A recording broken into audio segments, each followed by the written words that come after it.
On May 12th this year, Maxime Bernier, leader of the People's Party of Canada, announced that he would be running in the Portage-Lisgar by-election for the position of Member of Parliament.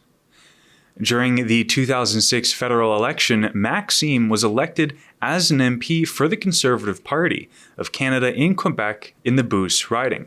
For over a decade, he operated within the CPC under the leadership of Stephen Harper and Andrew Scheer, taking on positions such as Minister of Industry, Registrar General of Canada, Minister of Foreign Affairs, Chair of the National Defence Select Committee, and Minister of State, meaning small business and tourism and agriculture. Maxime has shown an aptitude for political engagement in a variety of ways. In 2018, Bernier announced his departure from the Conservative Party of Canada, expressing concerns that the party had, quote, all but abandoned its core conservative principles. Additionally, he aired his frustrations over the party's alleged relationship with the dairy cartel and how that was obstructing the free market conservative philosophy. Shortly after this announcement, Bernier started an entirely new political party, the People's Party of Canada. After 1 year of existence, this party saw over 300 candidates in the 2019 federal election and garnered over 1.6% of the total vote. However, this election also saw Bernier lose his position as MP after being defeated in his home riding to Conservative MP Richard Leahy. In 2020, Bernier ran in the York Centre, Ontario by-election in attempts to re-enter the House of Commons and to advocate for the People's Party of Canada. Ultimately, he expectedly lost to Liberal MP Yara Sachs. 1 year later was the 2021 federal election, and Bernier ran once more for his old riding of Beauce, but unfortunately could not beat the incumbent Conservative MP. The People's Party of Canada may have been faced with this loss for their leader. However, the party in whole went from 1.6% to 4.9% of the total general election vote. This Monday, Maxime will be running to be Member of Parliament for Portage-Lisgar, Manitoba, and in our interview today, we discuss what policies he will be bringing to the forefront of the conversation, and how the current political atmosphere is shaping this by-election. Voters looking for policies and positions from the People's Party of Canada can see abortion, gender ideology, self-defense, and COVID policy, amongst other things, are the latest topics to be addressed by Bernier and his party. What's worth noting is that if Maxime Bernier wins this election, it would put him back in the House of Commons. This would mean not just him, but the People's Party of Canada would have a voice on Parliament Hill, which may drastically diversify the conversations being had at a federal level. Without further ado, here is the leader of the People's Party of Canada, Maxime Bernier. Yeah, I'm Maxime Bernier, the leader of the People's Party of Canada, and actually the candidate for that by-election here in Portage-Lisgar this Monday, June 19. I'm running to be in Parliament and speaking for people who doesn't have a voice in Parliament right now. Now, for viewers to remember, you previously were an elected member of Parliament in Quebec. Why are we seeing you in Manitoba now? What's changed, and why have you selected this particular riding? Yeah, you're right. I was a member of Parliament for 13 years in Quebec. I was the member of Parliament for Beauce. It's a rural riding south of Montreal. And I decided to be part of that by-election as the leader of the People's Party. It is an opportunity for me to be back in Parliament before the next general election that can be only in 2 years. And actually here in Portage-Lisgar, it is also a rural riding, and we share the same visions and the same values. It's a very strong, conservative-minded riding. People share the real conservative values, and actually, as you may know, our candidate at the last election, Solomon, had 22% of the vote. So I decided, after a discussion with my wife, to come in Manitoba and be their representative.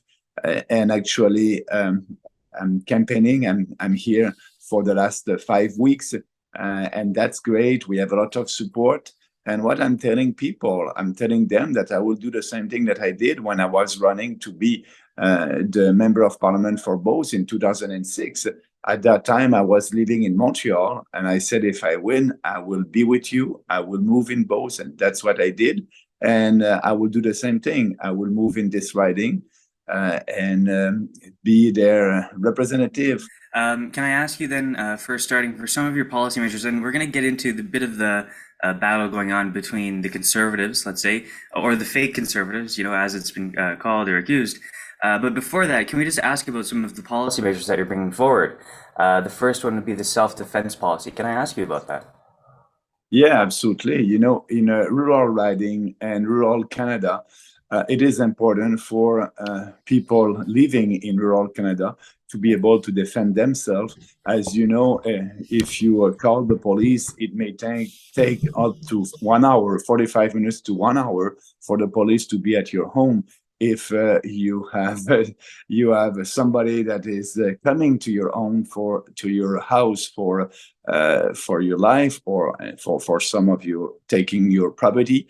So I believe that Canadians must be able to self-defense for themselves, but also for their property. So that's why we will change the criminal code, section 34 and 35, to be sure that if you defend yourself and during that you are killing your opponent, you must not be charged for that. We call that the castle defense, and that was in our case law a couple of years ago. But because of our criminal code is so vague and imprecise, we need to change that to be sure that everybody that will defend themselves won't be charged by the RCMP. And the other thing that we are also proposing is for women and everybody to be able to have a pepper spray. It's illegal in Canada to have pepper spray, and I believe that it would be important to give that tool and that opportunity for women to be able to defend themselves. So yes, that policy has been very well received here in the riding and across the country. Well, I think in your writing in particular, gun rights is a focus for the conservative opposition that you've been facing. And we will get to him because old colleagues, in a sense, you guys did actually end up working together previously within the Conservative Party, at least at the same time. But before we touch on that, can I just ask about now, can you explain to us your stance on abortion? And you had a pretty a tweet that gained a lot of popularity the other day. As you were saying, you were campaigning in Canada, not in the Middle East. Yeah, absolutely. As you know, Pierre Poilievre and the Conservative said, and Pierre Poilievre was in the riding in Winkler 2 Fridays ago, and he said that a Poilievre government won't reopen the debate on abortion. A Poilievre government won't table any legislation on abortion. And for us, it's important to reopen the debate. It is not a taboo debate. And actually, what my proposal is to end late-term abortion. It's happening in our country. Maybe about 100 late-term abortion happen in our country every year for the last 35 years. And I'm saying it's time to stop that.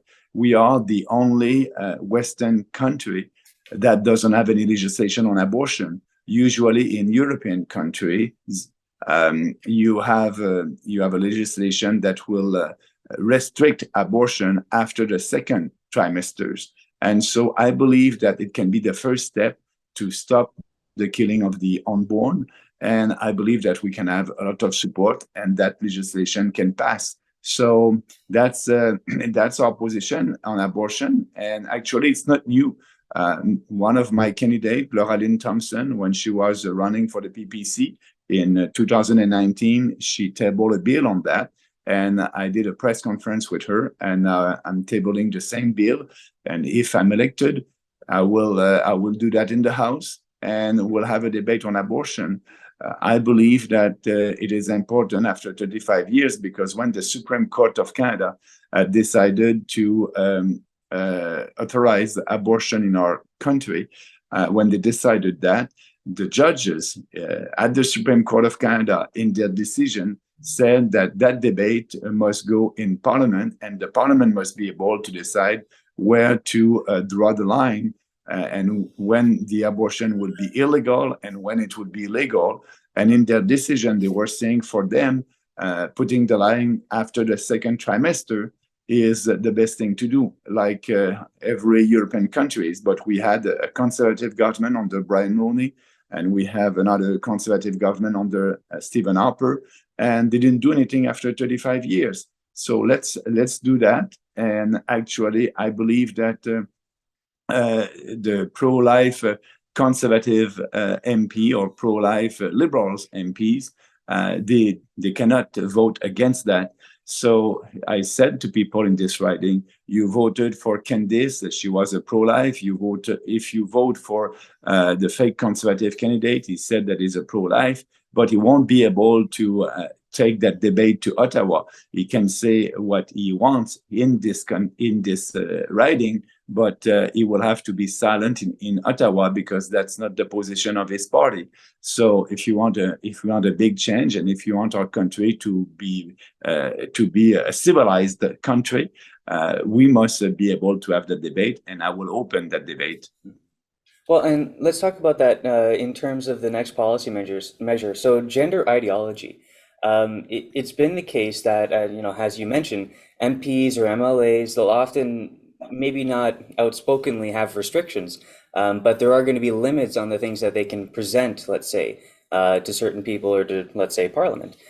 When it comes to gender ideology, we see the stance of the NDP, we see the stance of the Liberal, we see the stance of the Conservatives. Not really, let's say, a lot of pushback, I guess you could call it. What is your stance on gender ideology and the People's Party's stance on gender ideology? What are you going to be speaking to on this front in the Parliament? Oh, absolutely. And you're right by saying there's no pushback. Actually, it's worse than that. The Conservative, the Liberals, the Bloc Québécois, the Green, the NDP, every member of Parliament voted for that bill, Bill C4, unanimously, Polyev included. So it's not there. They are not pushing back against that toxic ideology. They are supporting that ideology. And we will be, and I'll be the only one in Parliament, and we are actually the only national political party that will fight against that and repeal that Bill C4, repeal the bill also C16. That's the bill was very famous a couple of years ago when Jordan Peterson said, that bill will have a big impact on our freedom of speech because you will be in the position to use the pronouns that a trans person wants you to use. So we must repeal that bill also. Now in our school, you have drag queen story hour. You have teachers who are using another pronoun. If you're a little girl and your name is Katarina, and at school she said that she wants to be called another name like Mike, the teacher will use that name Mike without speaking to the parents. So we must stop that. And I understand that education is under the provincial jurisdictions when it's the curriculum for a school, but the federal government has a role to play.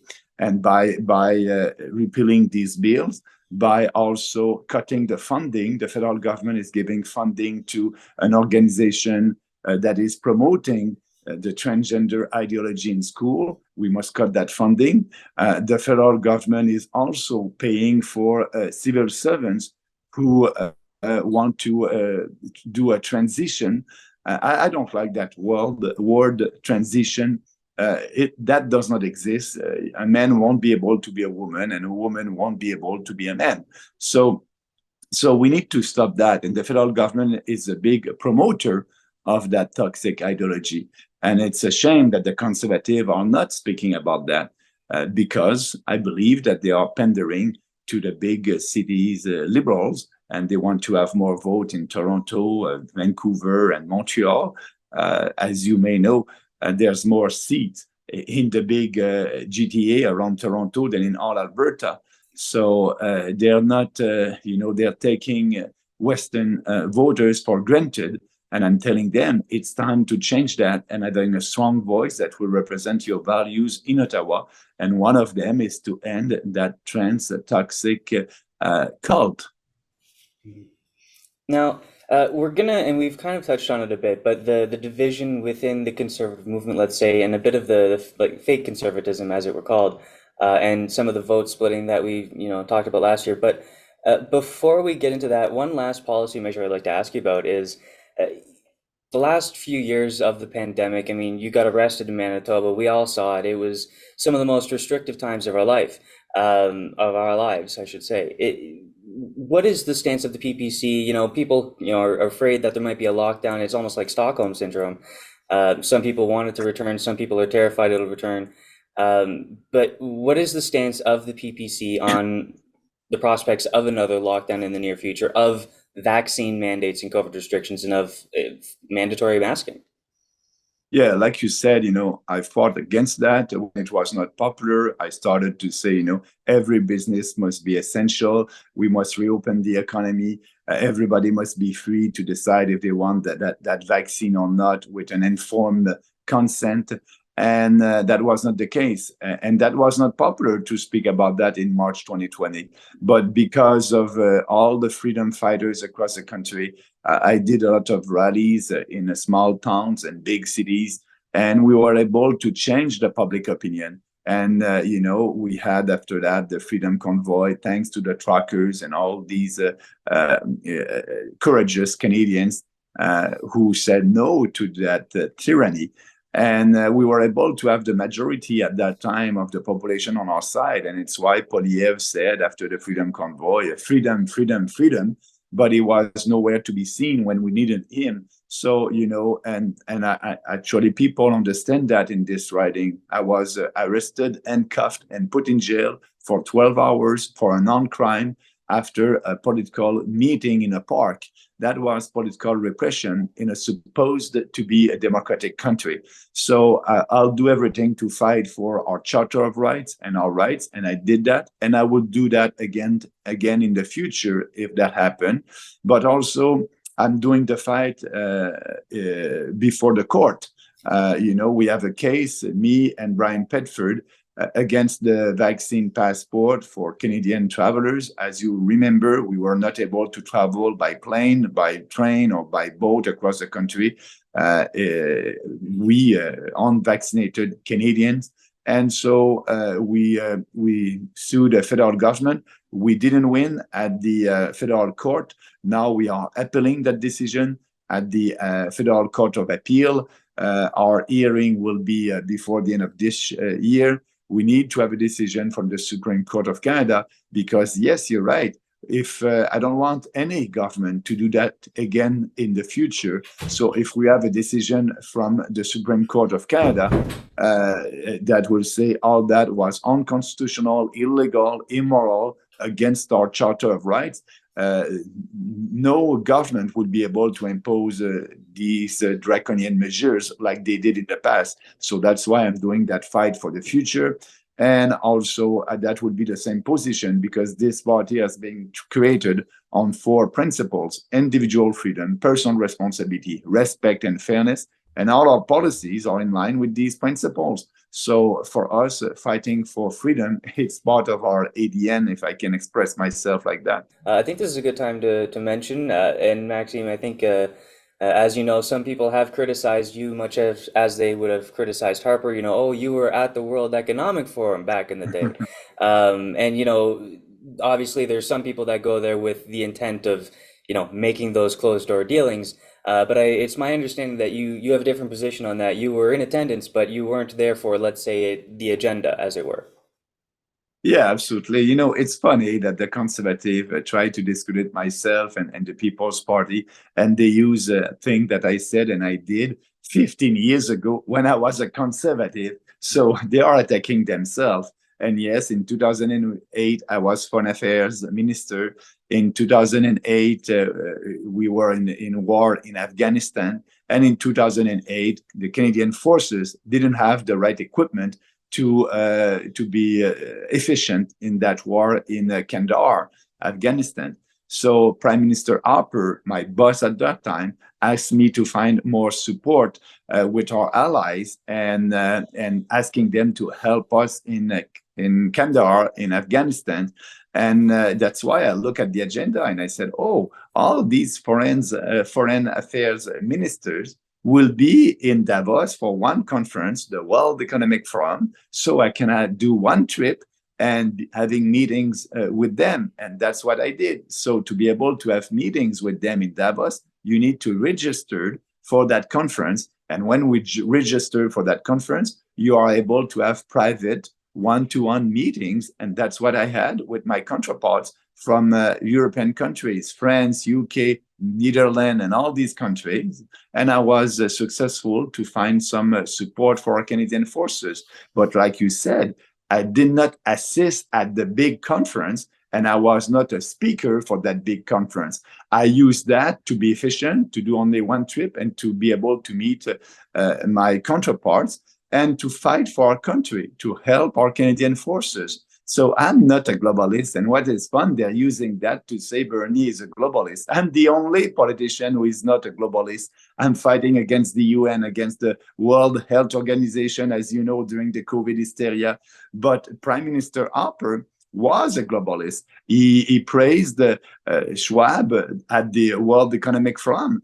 And I didn't do that. And I didn't do that because I know that the World Economic Forum is a socialist organization, a globalist organization, and they try to impose their views on other countries. So for me, the best example of that I'm not a globalist, I'm the only politician who's saying no to the migration compact coming from the UN. Our migration legislation must be done here in Canada for Canadians, but Poilievre and the Liberals agree with that migration compact. That's why we have mass immigration in our country. I'm the only leader who said we must have sustainable immigration and fewer immigrants in our country. And also Poilievre is okay with the Paris Accord, like Trudeau. I'm the only one who is saying for a long time, has been saying for a long time that we must withdraw from the Paris Accord. And like that, we won't impose carbon tax. We won't impose any legislation. We won't play that game. But Poilievre said that is okay with the Paris Accord. He will do everything to achieve the Paris Accord goals, but he won't impose a carbon tax. I understand that. But he will impose more regulations on farmers, more regulation on businesses. And as you know, that would be a cost for them. And after that, a cost for consumers. And also, he will take our money and give that to the green industry to promote green technology. So that's why, he is a globalist and I'm not one. But, it's funny that they use that.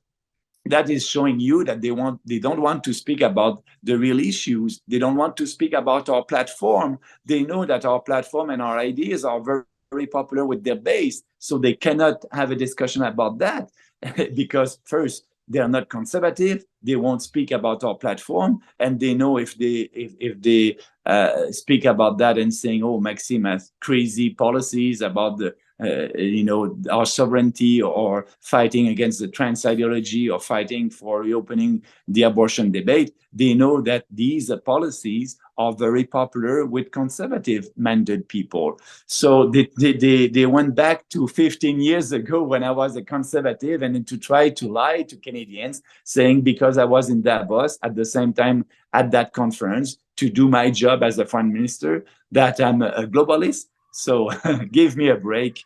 But people here are intelligent and they understand the circumstances. Well, and I should add as well, the People's Party of Canada, it kind of fits in the same slot or the right aisle, as it were, of the political arena, whereas there's the NDP and the Liberals on the other end. And vote splitting has been something that's obviously been talked about a lot. I still remember in 2019, the beginnings, there was small amounts of PPC people that were popping up across the country. It wasn't just like a small region was acting up with this new party. And then in this particular riding, it went from around 1 to 2% up to around 20% of the vote for the People's Party. And that was taken directly from the Conservative votes in that area, at least from what it looked like to me. What do you make of this conversation around vote splitting? And to me, I see, that's one side of the coin, and the other side of the coin is perhaps it is always preferential to have more voices speaking about different issues like this. Like to have you win to be a member of parliament, you would then be a new voice, a new political voice in the House. Yeah, it's important to say when they're saying about vote splitting, what my opponents are saying is that if you vote for Bernie, you will have Trudeau. If you vote for Bernie, you will split the conservative vote and Trudeau will win, or a liberal candidate will win in that riding. So that cannot happen, first, because right now we are in a by-election. We are not challenging the government. The Trudeau is in power right now, and after June 19, Trudeau will still be prime minister. So we are not changing the government. People here are voting for one representative, and that won't change anything in Ottawa about the government. So that being said, the other point of that is the fact that, oh, maybe if they vote for Maxime, they may help the Liberal to be elected in this riding. That cannot happen because since the creation of this riding, Portage-Lisgar, they never elected a Liberal. And so at the last election, the last general election, the Liberal has less than 10% of the vote. And like you said, my candidate, the People's Party candidate, Solomon, at 22%. So what I'm saying is in this riding, it's a two-horse race between myself and the fake conservative candidate. So it will be me who will be elected or him that will be elected. So, and I'm telling them that's a nice and a unique opportunity to send a strong message to Ottawa. Why? Because Trudeau will understand that we are fed up with his policies, and Poilievre will understand that people are fed up because he's not a real conservative and he doesn't want to speak about our issues. So what I will do in Ottawa, I will support Poilievre when he will have the courage to act like a real conservative, and I will shame him when he won't do that, and I will vote against Trudeau. So it's a win-win for people in this riding. They will have a strong voice, and we will start our national debates on the most important issues. And at the same time, I will support Poilievre when he will act like a conservative. So it's a win-win. And I'm telling people in the riding, if you don't like me, it's a try for 2 years. If you don't like me, just vote me out in 2025. So, and everything that the conservative candidate is saying, what he will do, it's everything that the conservative will do if they are in government. So what the conservative, fake conservative candidate is saying to people here by speaking about what they will do when the conservative will be in power, that won't happen for the next 2 years. But between that, he will be silent and he won't be able to speak about real issues for people in this riding. So that's why I'm saying it's a win-win. And actually, I'm telling them, the conservatives are taking your vote for granted. Just send a strong message. And you did that before, because if you remember our political history in our country, Brian Mulroney was re-elected in 1988 with the biggest majority in the history of our country. And at the next general election in 1993, he was able to elect only 2 conservative candidates. And people out west said enough is enough with the Conservative Party. The Conservative Party is not speaking for us. The Conservative Party is pandering to the East. And they voted for the Reform Party, for Preston Manning. And Preston Manning was the official opposition. So I'm telling people in this riding, do the same thing. Send a strong message. Enough is enough with the conservative, because they're only conservative in name. So you did it in the past. You have a nice opportunity to do it today. Well, and on that note, right now, I believe there was a poll that came out that said 81% of Canadians want a new government. I mean, I could ask you, why do you think it is that 81% of Canadians want a new government? But I look at our leader and I honestly don't have to question that at this point. But what is the step forward for Canadians? Is this are they just tired of politics? Are they tired of Trudeau? Do they want everything to just go away so that they can live their quiet life away from politics? What would you say the root is, and how would you address getting that support directed towards the PPC and yourself. Yeah, I understand that people are fed up with that government. They're fed up with establishment politicians who are saying something a day and the opposite the other day, and try to manipulate them and try to have their support by using fear and propaganda, and try to speak to their emotions. And we are doing politics differently. Our goal is to appeal to your intelligence. As Canadians, you have to read our platform to look at it. And if you like what I'm saying, I hope you'll support us. If you don't like what I'm saying, and I won't pander to you, don't support us. But speaking about having a new government, it's important to say that it won't happen at that by-election. But I understand that in 2025, people will have an opportunity to vote for a new government. And I understand that maybe Poilievre will be prime minister before me. But what I can tell our supporters at that time, during that general election campaign in 2025, I will support Poilievre. So it's a win.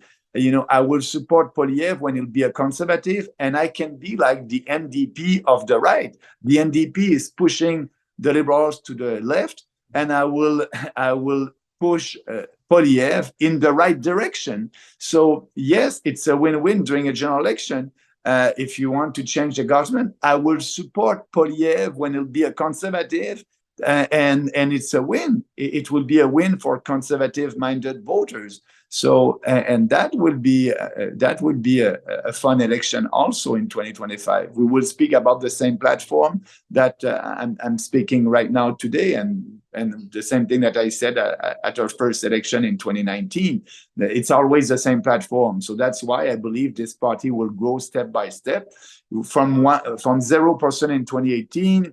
Our first election 1.6, our second election 5%, almost triple our score. And I believe that the next one we can have maybe between 5 and 10 or 15%, I don't know, but we will grow. We will have some candidates that will be elected, and we can be sure that I believe that for Canadians, we can be a kind of an insurance policy that Poilievre will be honest and will be conservative. So I believe that Canadians will need that insurance policy, and the only way to have it is to vote for the PPC. Perfect. I think that's a pretty good end note. Is there anything last that you wanted to add? No, I want to thank you very much for giving me this time to be able to speak with you and with your viewers. And if they want to know more about the People's Party of Canada, they can follow me on Twitter, Maxime Bernier. They can follow me on Facebook. They can go on our website, peoplespartyofcanada.ca. They'll be able to read our platform. And if they want to support me during this electoral campaign, they can donate. They can go on my website, votemaxbernier.ca. And I want to thank everybody. And so I'm telling you, stay strong and free. And I believe that our ideas will win. And maybe it may be at this by-election or not, I will fight, and I will be back here for the general election in 2025. So thank you for your time. Hey guys, let me just remind you, if you want to see more of our coverage, you can go to rebelnews.com to see the latest, to see the other side of the story that oftentimes the mainstream media isn't willing to cover. So I want to thank you all for tuning in. Go to rebelnews.com for more. For Rebel News, I'm Sidney Fazard.